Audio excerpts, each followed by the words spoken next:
ஆன்மீக நண்பர்கள் அனைவருக்கும் அன்பு கலந்த வணக்கங்கள். இன்றைக்கு நாங்கள் ஆன்மீகம் சம்மந்தமான பதிவில் பார்த்தீங்கன்னா, கோவையில் ஒரு குட்டி திருச்செந்தூர் ஈச்சனாரி திருச்செந்தில் ஆண்டவர் தரிசனத்தை பற்றி தான் நாம் இன்றைக்கு பார்க்க போகிறோம். கோயம்புத்தூர் மாநகரின் முக்கிய ஆன்மீக தலங்களில் ஒன்றாக தான் ஈச்சனாரி திருச்செந்தில் ஆண்டவர் திருக்கோயில் இருக்கிறது.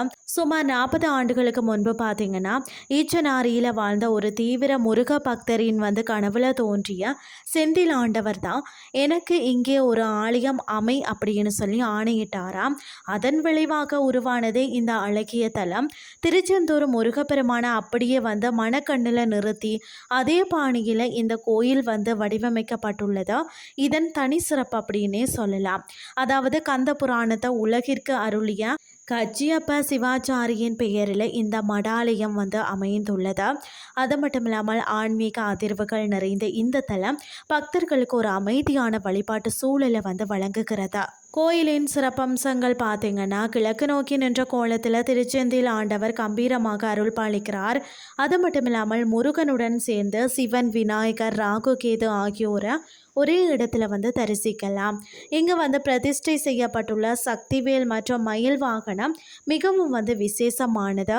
விசேட நாட்களில் சிறிய அதாவது திருத்தேர் பவனி நடைபெறுவது கண்கொள்ளா காட்சியாகவும் இருக்கும்.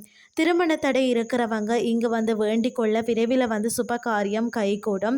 தொழில் மற்றது வியாபாரத்தில் வளர்ச்சி பெற விரும்புவோர் முருகனை தரிசிக்க செல்லலாம். மற்றது குழந்தை பாக்கியம் மற்றும் தீராத உடல் நல குறைபாடுகள் நீங்கவும் இது ஒரு சிறந்த பிரார்த்தனை தலம்னே சொல்லலாம்.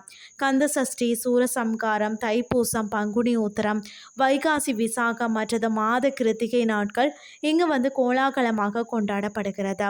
அருள்மிகு செந்தில் ஆண்டவர் கோயில் பார்த்தீங்கன்னா, பொள்ளாச்சி மெயின் ரோடு ஈச்சனாரி கோயம்புத்தூர் ஈச்சனாரி விநாயகர் கோவிலுக்கு அருகில் அமைந்துள்ளது. உங்களுடைய வாழ்க்கையிலேயும் அந்த திருச்செந்தில் ஆண்டவர் அனைத்து வளங்களையும் வழங்கட்டும். இந்த தகவலை மற்ற ஆன்மீக நண்பர்களுக்கும் பகிருங்கள் அப்படின்னு சொல்லி கூறிக்கொண்டு இன்றைய ஆன்மீகம் சார்ந்த பதிவை நிறைவு செய்து கொள்கிறேன். இதே மாதிரி மற்றொரு ஆன்மீகம் சார்ந்த பதிவோடு உங்களை சந்திக்கிறேன். நன்றி.